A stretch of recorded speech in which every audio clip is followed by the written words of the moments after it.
Welcome to active contracts Tamil. So என்னோட name Krishnamurthy. நான் SEBI register advisor கிடையாது. இந்த வீடியோ உங்களுக்கு ஒரு எஜுகேஷ்னல் பர்பஸ்க்காக மட்டுமே. ஸோ நம்ம தனியாக ஒரு அக்கௌண்ட் சப்ஸ்கிரைபர்ஸ்க்காக அண்ட் ஸ்டூடெண்ட்ஸ்க்காக ஒரு ஹெட்ஜோடு பண்ணுறது எப்படின்றத ட்ரேட் பண்ணி காமிக்கிறதுக்காக ஒரு அக்கௌண்ட் சொல்லியிருந்தோம் இல்லையா.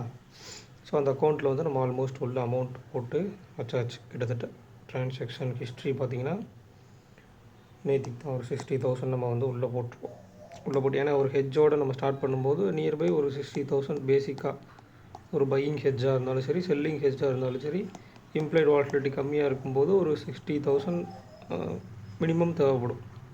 ஸோ அதை நம்ம உள்ளே இன்வெர்ட் பண்ணியாச்சு. ஸோ இன்றைக்கி மார்னிங்கே நம்ம எடுத்துக்கக்கூடிய ட்ரேடில் பார்த்திங்கன்னா ஓவரால் கிட்டத்தட்ட நம்மளுக்கு ஒரு 50,000 நியர்பை 48 to 50,000 நினைக்கிறேன். நியர்பை அவ்வளோதான் கேபிட்டல் எடுத்தாங்க. ஸோ 48 to 50,000க்கு ஆல்மோஸ்ட் உங்களுக்கு 626 ரூபா ப்ராஃபிட். அதில் ஒரு நியர்பை உங்களுக்கு 2 லெக்குக்கும் சேர்த்து ஒரு 60 120 நீங்கள் மைனஸ் பண்ணிட்டீங்க அப்படின்னா ஒரு 500 ரூபா. அப்போ கிட்டத்தட்ட ஒரு 1% நம்மளுக்கு ப்ராஃபிட் கிடச்சிருக்கு. அப்போ ஒரு நாளைக்கு 1% ஒரே ட்ரேடு தான், அதுக்கப்புறம் எந்த ட்ரேடும் கிடையாது. காலையில் நம்ம போட்டது ஆக்சுவலாக லிமிட் ஆர்டரில் விழுந்தனால ஃபஸ்ட்டு ஒரு ட்ரேட் மட்டும் கேன்சல் ஆகிடுச்சு. ஸோ அதுக்கப்புறம் பார்த்திங்கன்னா இது கேன்சல் ஆகிருக்கும். ஸோ இதுக்கு கீழே இருக்கிறது எல்லாமே நமக்கு கேன்சலில் இருந்துச்சு. ஸோ அதுக்கப்புறம் நம்மளுக்கு எக்ஸிக்யூட் ஆகிடுச்சு. கரெக்டாக எக்ஸிக்யூஷன் டைம் பார்த்திங்கன்னா பை ஆர்டரும் சரி செல் ஆர்டரும் சரி 9:21க்கு பை அண்ட் செல் அந்த ஹெட்ஜ் ரெண்டுமே எக்ஸிக்யூட் ஆகிடுச்சு. அதே மாதிரி 9:29க்கு நம்மளுக்கு எக்ஸிட். ஸோ இது எந்த டயத்தில் மார்னிங் அப்படின்றத நம்ம சார்ட்டில் போய் பார்த்துக்கலாம். 9:21 to 9:29. ஸோ அந்த லைன்லாம் நிறையா போட்டிருக்கேன். ஸோ அது என்னன்றதை நான் உங்களுக்கு சொல்லிடுறேன். ஒரு 2 மினிட்ஸ் இதை முடிச்சுட்டு சொல்லிடலாம்.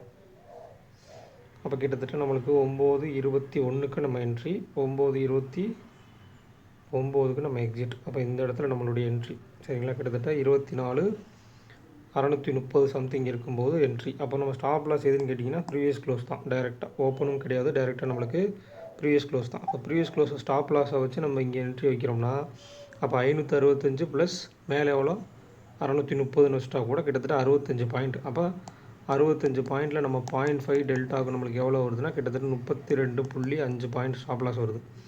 அட் த சேம் டைம் அந்த சைடு நம்மளுக்கு 30 டெல்டாவுக்கு நம்ம செல் பண்ணியிருப்போம் இல்லையா. ஸோ அவங்கள வச்சிங்கன்னா கிட்டத்தட்ட 6-18 5-15 வச்சா கூட கிட்டத்தட்ட ஒரு 19 பாயிண்ட் அவங்கள்ட்ட. அப்போ அந்த 32ல் 19 போச்சுன்னா கிட்டத்தட்ட அவங்களுக்கு ஒரு 12-13 பாயிண்ட் தான் உங்களுக்கு கிடைக்கும். இவ்வளவு தான் 13 பாயிண்ட் 14 பாயிண்ட் தான் ஸ்டாப் லாஸாக வரும் சரிங்களா. 13 to 15. அப்போ 15 பாயிண்ட்டுக்கு இன்றைக்கி 75 குவான்டிட்டிக்கு எவ்வளோ ஆயிருக்கு அப்படின்றத கால்குலேட் பண்ணிக்கணும். ஸோ நம்மளுக்கு டார்கெட்டாக மேலே நம்ம 650 660 அதை தான் நம்ம வச்சுருந்தோம். கிட்டத்தட்ட 9:29க்கு ஆல்மோஸ்ட் நம்மளுக்கு 24,666. ஸோ இது ரொம்ப பெரிய கால்குலேஷன்ஸும் இல்லை, பேசிக் கால்குலேஷன்ஸ் தான். அதாவது என்னென்னு கேட்டிங்கன்னா ஓப்பனுக்கு மேலே நின்ட்டாங்க, பாசிட்டிவில் இருக்காங்க. ஷார்ட் ஹெட்ஜோட மிட் பாயிண்ட்டுக்கு மேலே பாசிட்டிவ். ஸோ அடுத்து ஒயிட் ஹெட்ஜோட மிட் பாயிண்ட் 650 ரீச் பண்ணணும். அதே மாதிரி ப்ரீவியஸ் க்ளோஸ்க்கு மேலேயும் நிற்கிறாங்க ஒன்று. ஸோ காலையில் ப்ரீவியஸ் க்ளோஸ் நம்மளுக்கு 565னா ஓப்பனுக்கு மேலே ஒரு நாளைக்கு மினிமம் 100 பாயிண்ட் அப்படின்னா ஓப்பனுக்கு மேலே போய்ட்டு எங்கே போகணும் 665 போகணும். ஆர்எல்ஸ் அகெயின் ஓப்பனை கட் பண்ணணும். இவ்வளோதான் விஷயம். ஓப்பனை கட் பண்ணி திருப்பி கீழே வந்தாலும் ப்ரீவியஸ் க்ளோஸ்க்கு மேலே திருப்பி சப்போர்ட் எடுத்து போயிடுவாங்க. ஏன் அப்படின்னா இன்றைக்கி ஓவரால் ஒரு இன்சைடு ஓப்பனிங்கிறனால திருப்பி உள்ளே தான் போக பார்ப்பாங்க. வெள்ளிக்கிழமை நம்மளுக்கு என்ன ஆச்சுன்னா இந்த இடத்துல ப்ரீவியஸ் க்ளோஸும் ஒயிட் ஹெட்ஜோட மிட் பாயிண்ட்டும் நம்மளுக்கு ஒரே இடம் 768. அப்போ ப்ரீவியஸ் க்ளோஸ் மேலே இருந்தனால அங்கேருந்து ரெசிஸ்டன்ஸ் எடுத்து வந்துட்டாங்க. இப்போ ஒயிட் ஹெட்ஜோட மிட் பாயிண்ட் மேலே இருக்கனால அங்கே நம்மளுக்கு ஒரு ரெசிஸ்டன்ஸாகவும் இங்கே ப்ரீவியஸ் க்ளோஸ் ஒரு சப்போர்ட்டாகவும் அமைஞ்சிருது. இதுதான் காலையில் நடந்தது. அப்போ காலையில் கால் ஆப்ஷனுக்கு ஒரு மினிமம் ப்ரீமியம் கொடுத்துட்டு அங்கேருந்து அவங்கள டிகே பண்ணி அகெயின் புட் ஆப்ஷனுக்கு ட்ராப் பண்ணி உள்ளே கொண்டு மக்களை திருப்பி உள்ளே போய் சைட் பேஸில் போயிருக்கோம். இப்போ இந்த லெவல்ஸ்லாம் என்னென்ன லெவல்ஸ்னு பார்த்துலாம். இப்போ இது ப்ரீவியஸ் க்ளோஸு, இவங்க எஸ்டர்டே லோ, அதாவது 535 yesterday low, 565 previous close and 24,600 நம்மளுக்கு ஷார்ட் ஹெட்ஜோட மிட் பாயிண்ட்டு, 24,650ன்றது ஒயிட் ஹெட்ஜோட மிட் பாயிண்ட்டு, 24,700ன்றது நம்மளுக்கு ஷார்ட் ஹெட்ஜோட டாப்பு அண்ட் 24,734 அப்படின்றது மந்த்லி ஓப்பன். நீங்கள் என்ன ஈவினிங் கரெக்டாக பார்த்தீங்கன்னா இந்த இடத்துல தான் போய் மார்க்கெட் மேலே போக முடியாமல் கீழே விழுந்திருப்பாங்க. ஸோ அது என்னென்னா நம்மளுக்கு மந்த்லி ஓப்பன். சரிங்களா. நிறைய டைம் மார்க்கெட் வந்து அதில் தான் வந்து போய் இடிச்சு வந்திருப்பாங்க. அது எல்லாமே மந்த்லி ஓப்பன் தான். ஸோ மார்க்கெட் வந்து கீழே எஸ்டர்டே லோவுக்கு உட்பட்டு ஓப்பன் ஆகிட்டு உள்ளேயே ட்ராவல் ஆனாலும் மந்த்லி ஓப்பனுக்கு மேலே போக முடியலை. இதுதான் இன்றைக்கி. ஸோ மந்த்லி ஓப்பனுக்கு கீழே தான் க்ளோஸ் வச்சுருக்காங்க. அப்போ நாளைக்கு இந்த மந்த்லி ஓப்பனுக்கு மேலே நிற்கிறாங்களா கீழே நிற்கிறாங்கன்றது ஃபஸ்ட்டு பாயிண்ட். சரிங்களா. வீக்லி ஓப்பன் பாசிட்டிவ், மந்த்லி ஓப்பனுக்கும் வீக்லி ஓப்பன்லேருந்து மேலே மந்த்லி ஓப்பன்லேருந்து கீழேன்னு க்ளோஸ் வச்சுக்கிறாங்க. ஸோ ஒரு பாசிட்டிவ், சின்ன பாசிட்டிவ். பட் மந்த்லியில் வந்து கொஞ்சம் கீழே இருக்காங்க. இப்போது லாஸ்ட்டு மந்த்துமே ஆல்மோஸ்ட் நம்மளுக்கு கீழே தான் இருக்காங்க. சரிங்களா. போன மந்த்துமே ஹையிலேருந்து கீழே வந்து தான் முடிச்சுக்கிறாங்க. ஸோ இப்போ ஓவரால் இங்கே போயிடும் நம்மளுக்கு. இன்றைக்கி டேட்டா என்ன சொல்கிறாங்க? ஆல்சோ இம்ப்ளைடு வாலட்டிலிட்டி நேற்றை விட இன்றைக்கி காலையில் ஓப்பனிங்கில் கொஞ்சம் ஹையராக தான் இருந்தாங்க ரெண்டு சைடுமே. ஆல்மோஸ்ட் புட் சைடு வந்து ஒன் ஆர் 2 பாயிண்ட்ஸ் தான். பட் கால் சைடு நேற்றுக்கு இருந்ததை விட இன்றைக்கி அதிகம். ஸோ இதில் நம்ம எப்பயுமே எடுக்கிற மாதிரி 6 ஸ்ட்ரைக் ப்ரைஸ். இதில் ரொம்ப ரொம்ப முக்கியமான விஷயமாக இன்றைக்கி ஒரு விஷயம் நடந்திருக்கு இந்த டேபிளில். அது பார்க்கலாம். 1 2 3 4 5 6 ஆல்மோஸ்ட் நம்மளுக்கு எல்லாமே வால்யூம் ஈக்குவலண்ட்டாக தான் இருக்காங்க வால்யூம் அண்ட் வேல்யூவில். ஸோ எதுவுமே நம்ம இதிலேருந்து என்ன சொல்கிறது டிஸ்குவாலிஃபை பண்ணி தனியாக எடுப்போம்ல, அந்த மாதிரி எடுக்க தேவையில்லை. அப்போ மார்க்கெட் முடிஞ்சிருக்கிறது 24,722. சரிங்களா. இதில் முக்கியமான விஷயம், கவனிக்க வேண்டிய விஷயம் வந்து இந்த கால் ஆப்ஷன்ஸ், ஐடிஎம் கால் ஆப்ஷன்ஸ் 5வது இடத்துலையும் 6வது இடத்துலையும் இருக்காங்க. ஸோ அப்போ ஐடிஎம் கால் ஆப்ஷன்ஸோடைய லெவல் அதாவது 24,600 இன்றைக்கி ஓப்பனுக்கு மேலே போயிட்டு நல்ல பாசிட்டிவில் போய் மேலே போகாததுக்கு காரணமும் இவங்களுடைய லோ தான். அப்போ 600 காலுடைய லோ 127 அப்படின்னா 727. ஸோ 24,727க்கு மேலே மார்க்கெட் இன்றைக்கி நிற்கலை. நாளைக்கு நின்ட்டாங்கன்னா ஃபர்தராக மேலே போகிறதுக்கு. அதே மாதிரி 24,600 650 + 104னா 24,754 அப்படின்றது இந்த ஐடிஎம் கால் ஆப்ஷனுடைய லோனுடைய ஒரு எட்ஜாக இருக்குது. சரிங்களா. அப்போ மார்க்கெட் முடிஞ்சிருக்க இடம் பார்த்திங்கன்னா நம்மளுக்கு 700. அப்போ 722க்கு கீழே உள்ள புட் ஆப்ஷன் வந்து நம்மளுக்கு 24,700. அதாவது நம்மளுக்கு ஷார்ட் எட்ஜோட பாட்டம். ஸோ ஷார்ட் எட்ஜோட டாப் அப்படின்னு எடுத்துக்கிட்டிங்கன்னா நம்மளுக்கு 24,700க்கு மேலே 24,800 இருப்பாங்க. அப்போ 24,800 அப்படின்றது ஷார்ட் எட்ஜோட டாப் அப்படின்றத அமைஞ்சிடும். ஸோ ஷார்ட் எட்ஜோட டாப் அண்ட் பாட்டம் நம்மளுக்கு 24,700 to 800 அமைஞ்சிருச்சுன்னா அப்போ 24,750 தான் நம்மளுக்கு ஷார்ட் எட்ஜோட மிட் பாயிண்ட். ஸோ இந்த ஷார்ட் எட்ஜோட மிட் பாயிண்ட் என்ன சொல்கிறாங்க அப்படின்னு கேட்டிங்கன்னா ஒரு ரேஞ்ச் எடுத்துருக்கோம்னா சின்னதாக ஒரு ரேஞ்சு, அதுக்குள்ளே எந்த மாதிரி பாசிட்டிவாக ஆர் நெகட்டிவாக இருக்க போகிறாங்கன்றது தான் விஷயம். ஸோ அப்போ ஷார்ட் எட்ஜோட மிட் பாயிண்ட்டுக்கு நியர்பை ரீச் பண்ணிட்டாலும் என்ன ஆகும், அந்த இடத்துல மந்த்லி ஓப்பனையும் கட் பண்ணுறாங்கன்னு அர்த்தம். ஸோ மந்த்லி ஓப்பன் நம்மளுக்கு என்ன 24,734. ஸோ அதுக்கு மேலே தான் நம்மளுக்கு ஷார்ட் எட்ஜோட மிட் பாயிண்ட்டான 24,750 இருக்கிறது அப்படின்றத கணக்கு வச்சுக்கணும்.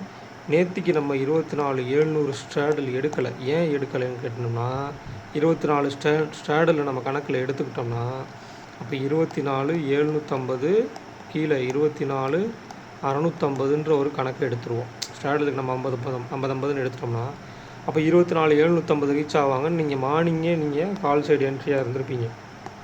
நிறைய பேர் என்ட்ரி எடுத்து இந்த இடத்துல போனாலும் கூட என்ட்ரி எடுக்குவீங்க. காலையில் இந்த ஒரு 3 மினிட்ஸில் கூட நம்ம கொஞ்சம் சின்னதாக அவங்களுக்கு கேண்டில் காமிக்கிறதுனால காமிச்சுக்கிறேன். ஆல்மோஸ்ட் இங்கே போகும்போது கூட 750 ரீச் பண்ணிடுவாங்க மேலே அப்படின்னு சொல்லி கால் ஆப்ஷன் நீங்கள் எடுத்துருங்க. அதனால தான் நம்ம வந்து அதை எடுக்கலை. இந்த மிட் பாயிண்ட்டை சொன்னோம். மிட் பாயிண்ட்டுக்கு மேலே என்ன பண்ணுறாங்க கீழே என்ன பண்ணுறாங்கன்னு பாருங்கள். அப்போ ஆல்மோஸ்ட் உங்களுக்கு வந்து கிட்டத்தட்ட ஒரு 11 மணி வரைக்கும் மிட் பாயிண்ட்டுக்கு மேலே போய்ட்டு திருப்பி கீழே வந்து 11 மணி வரைக்கும் மிட் பாயிண்ட் கீழே தான் ட்ரேடு. அதுக்கப்புறம் தான் அதுக்கு மேலே போயிருக்காங்க. ஸோ இந்த இடத்துல ப்ரீவியஸ் க்ளோஸை தக்க வச்சுருக்காங்க அப்படின்றப்ப இந்த இடத்துல புட் ஆப்ஷனை செல்லர்ஸ்லாம் இந்த இடத்துல தான் உள்ளே வந்திருக்கணும். அதர்வைஸ் எங்கே இடையில போய் என்ட்ரி ஆயிருந்தாலும் உங்களுக்கு கொஞ்சம் தான் மினிமம் ப்ராஃபிட் தான் கிடச்சிருக்கும். இந்த இடத்துல ப்ரீமியம் நல்லா அதிகமாக இருந்திருக்கும். ஸோ இதுதான் சொல்கிறது. ஸோ அப்போ டெல்டாவை கால்குலேட் பண்ணி வைக்கிறத பற்றி கேட்டிருந்தீங்க. டெல்டாவை கால்குலேஷன்ஸ் அந்த மாதிரி தான் நான் சொன்னேன் இல்லையா. உங்களுடைய ஏடிஎம் நீங்கள் எடுத்துக்கக்கூடிய ஸ்ட்ரைக் ப்ரைஸ் மார்க்கெட்டில் நீங்கள் பை பண்ணும்போது ஸ்பாட் இருக்கக்கூடிய இடம், நீங்கள் ஸ்டாப் லாஸ் வைக்கக்கூடிய இடம், ஸ்டாப் லாஸ் வைக்கக்கூடிய இடத்துலேருந்து மார்க்கெட் நீங்கள் என்ட்ரி எடுக்கும்போது மார்க்கெட் என்ன இடத்துல இருக்காங்க, உங்களுடைய ஸ்டாப் லாஸ் எங்கே இருக்குது, ஸோ அதோட டிஃப்ரென்ஸ் பாயிண்ட்ஸ் என்ன, எவ்வளவு பாயிண்ட்டு, அந்த பாயிண்ட்டை உங்களுடைய டெல்டாவோட மல்டிப்ளை பண்ணிங்கன்னா எவ்வளோ பாயிண்ட்ஸ் வருதோ அந்த பாயிண்ட் தான் உங்களுக்கு ஸ்டாப் லாஸ். நீங்கள் பிளைண்டாக எடுத்திங்கன்னா அப்படி, இல்லை ஹெட்ஜோடு எடுத்திங்கன்னா ஒரு பை அண்ட் செல்லுக்கும் சேர்த்து நீங்கள் எடுக்கணும். பையாக இருந்தால் என்ன, செல்லு இருந்தால் என்ன சொல்லி. ஸோ அப்போ நாளைக்கு மார்க்கெட் வந்து இந்த லெவல்ஸ் எல்லாத்தையும் எடுத்துருவோம். நம்ம short edge mid point, white edge mid பாயிண்ட்லாம் இதிலேருந்து நம்ம எடுத்துக்கலாம். இப்போ ஷார்ட் எட்ஜுக்கு நம்ம எடுத்தாச்சு 24,600 டு 24,700 டு 24,800. ஒயிட் எட்ஜ் அப்படின்னு எடுத்திங்கன்னா 24,600 டு 24,800. ஏன்னா இந்த இடத்துல 650 நம்மளுக்கு முடிச்சிடுறாங்க. அப்போ 24,600 புட் ஆப்ஷன், 24,800 கால் ஆப்ஷன். அப்போ அவங்களுடைய மிட் பாயிண்ட் வந்து 24,700 அப்படின்றது ஒயிட் எட்ஜோடைய மிட் பாயிண்ட். அப்போ ஒயிட் எட்ஜோட மிட் பாயிண்ட்டுக்கு மேலே பாசிட்டிவாக இருக்காங்க, ஷார்ட் எட்ஜோட மிட் பாயிண்ட்டுக்கு கீழே நெகட்டிவாக இருக்காங்க. இவ்வளோதான் வித்தியாசம். அப்போ நம்ம சொன்னோம் இல்லையா, வீக்லி ஓப்பனுக்கு மேலே பாசிட்டிவாக இருக்காங்க, மந்த்லி ஓப்பனுக்கு கீழே நெகட்டிவாக இருக்காங்க. ஸோ கொஞ்சம் கேர்ஃபுல்லாக பார்க்கணும் நாளைக்கு இவங்க 2 லெவல்ஸில் எந்த பக்கம் போய் தக்க வைக்கிறாங்க அப்படின்றத. ஸோ இதில் ரேஞ்சஸ் அப்படின்னு பார்க்கும்போது டைரெக்டாக நம்மளுக்கு இங்கே மார்க்கெட் முடிஞ்சிருக்க இடத்துக்கு நியர்பையும் நீங்கள் எடுக்கலாம், இல்லை இந்த 600 புட் ஆப்ஷன் எடுத்து எடுக்கலாம். டேபிளில் யார் வந்து வால்யூம் அண்ட் வேல்யூ படி அதிகமாக இருக்காங்களோ அந்த சைடு நம்ம எடுத்துக்கலாம். இதில் நீங்கள் ரேஞ்ச் கால்குலேட் பண்ணுறது அப்படின்றத பொறுத்து ஒன்று ஷார்ட் எட்ஜோட பாட்டம் ஆர் ஷார்ட் எட்ஜோட டாப், இது ரெண்டையும் பேஸ் பண்ணி எடுக்கலாம். இல்லை மார்க்கெட்டு முடிஞ்சிருக்க இடம் ஸ்ட்ராங்கிளா, அந்த ஸ்ட்ராங்கிளுக்கோ நியர்பை முடிச்சிருந்தால் அவங்கள எடுக்கலாம். இல்லை முடிக்கலைன்னா என்ன பண்ணலாம், உள்ள நியர்பை நம்ம அந்த ஷார்ட் எட்ஜோட டாப் அண்ட் பாட்டம் இருக்கு இல்லையா, அதை பேஸ் பண்ணி எடுத்துக்கலாம். இப்போ ஆல்மோஸ்ட் 722ன்றப்ப நம்மளுக்கு இந்த இடத்த இந்த ஸ்ட்ராங்கிளோட டாப்புக்கு நியர்பை தான் முடிச்சுக்கிறாங்க. அப்போ இவங்கள பேஸ் பண்ணி எடுத்தால் கூட நம்மளுக்கு 24,700 ப்ளஸ் 133, 24,833 அப்படின்றது ஷார்ட் ரேஞ்சோட டாப். அடுத்து 24,600 மைனஸ் 67ன்றது 24,533 அப்படின்றது ஷார்ட் ரேஞ்சோட பாட்டம். அப்போ 67 ப்ளஸ் 133னா கிட்டத்தட்ட 200. அப்போ 24,700 ப்ளஸ் 200 24,900 அப்படின்றது ஒயிட் ரேஞ்சோட டாப்பாக இருக்கும். அதேமாதிரி 24,600 மைனஸ் 200 அப்படின்னா 24,400 அப்படின்றது ஒயிட் ரேஞ்சோட பாட்டம். இவ்வளோதான் விஷயம். இதில் வந்து இம்ப்ளைடு வால்டிலிட்டி நேற்றை விட இன்றைக்கி கொஞ்சம் அதிகமாக இருந்தாங்க. ஓவரால் க்ளோசிங்கில் வந்து திருப்பி கால் சைடு வந்து ஏன்னா கால் சைடு வந்து மந்த்லி ஓப்பனுக்கு மேலே போக முடியல இல்லையா. ஸோ மந்த்லி ஓப்பனுக்கு மேலே போக முடியாதனால அந்த இடத்துல இம்ப்ளைடு வால்டிலிட்டி கொஞ்சம் கொஞ்சமாக ட்ராப் அவுட் ஆகிருக்காங்க. ஓகேங்களா. அப்போ நேற்றுக்கு நம்மளுக்கு க்ளோசிங்கில் புட் சைடு ஐவி அதிகமாக இருந்து கால் சைடு ஐவி கம்மியாக இருந்ததுக்கு இன்றைக்கி ஓவரால் ரியாக்ஷன் எப்படி நடந்திருக்குன்னு பாருங்கள். மார்க்கெட் நேற்றுக்கு முடிஞ்சது 565 ஒரு 60 பாயிண்ட் 722 சம்திங்கில் முடிச்சுக்கிறாங்க, 120 பாயிண்ட் சம்திங். அப்போ மார்க்கெட்டில் இங்கே கால் ஆப்ஷன் 36 பாயிண்ட் தான் இருக்குது, புட் ஆப்ஷன் வந்து 117 பாயிண்ட், கிட்டத்தட்ட 3 மடங்கு என்ன ஆயிருக்காங்க, அதிகமாக இறங்கியிருக்காங்க புட் ஆப்ஷன். இதை தான் நீங்கள் அண்டர்ஸ்டாண்ட் பண்ணிக்கலாம். ஸோ இந்த இம்ப்ளைடு வால்டிலிட்டி நாளைக்கு எப்படி சேஞ்ச் ஓவர் ஆகுறாங்கன்னு பார்க்கணும். அடுத்தது நம்மளுக்கு பேங்க் நிஃப்டியில் வந்து ஒரு மந்த்லி பொசிஷனாக இப்போ தான் ஸ்டார்ட் பண்ணுறாங்க. ப்ரீமியம்லாம் கொஞ்சம் அதிகமாக இருக்கும். ஸோ இவங்கள்ட்ட என்ன பண்ணுறீங்க அப்படின்னா, ஓரளவுக்கு அந்த ஸ்ட்ரைக் ப்ரைஸஸோட ரேஞ்சு பார்த்துக்கிறீங்க. ரேஞ்ச் வந்து 500 பாயிண்ட் இருக்கணும். 55,619 முடிச்சிருக்காங்க அப்படின்னா 55,600 கால் 55,700 புட் ஆஃப் 2 ஐடிஎம் இருக்காங்க. அதேமாதிரி 55,700 காலன் புட் வந்து ஸ்ட்ராடில், 55,600 காலன் புட் வந்து ஸ்ட்ராடில். அப்போ ஓவரால் 55,500க்கு மேலே அண்ட் 56,000க்கு கீழே, அதுக்கு நடுவில் வந்து நம்மளுக்கு 55,600 ஸ்ட்ராடில் அண்ட் 55,700 ஸ்ட்ராடில்.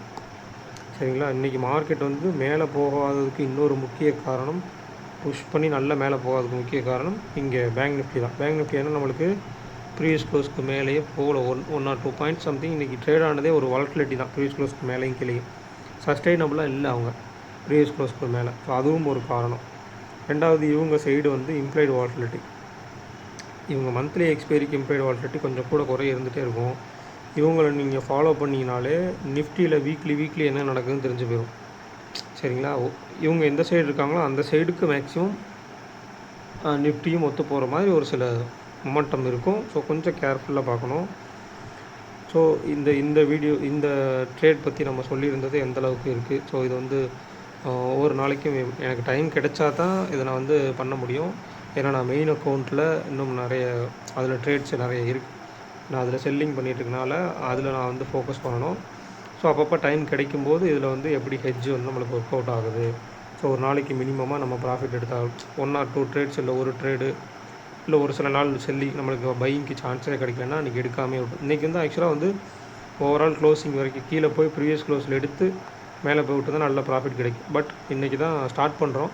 ஸோ மார்னிங் ஒரே ஒரு ட்ரேடோடு முடிச்சுட்டு நம்ம அதில் கொஞ்சம் ஃபோக்கஸ் பண்ணலாம், டைம் கிடைச்சா அதுக்கப்புறம் இதில் பண்ணலான்னு சொல்லிட்டு காலையிலே அந்த ஒரு ட்ரேடோடு நம்ம முடிச்சாச்சு.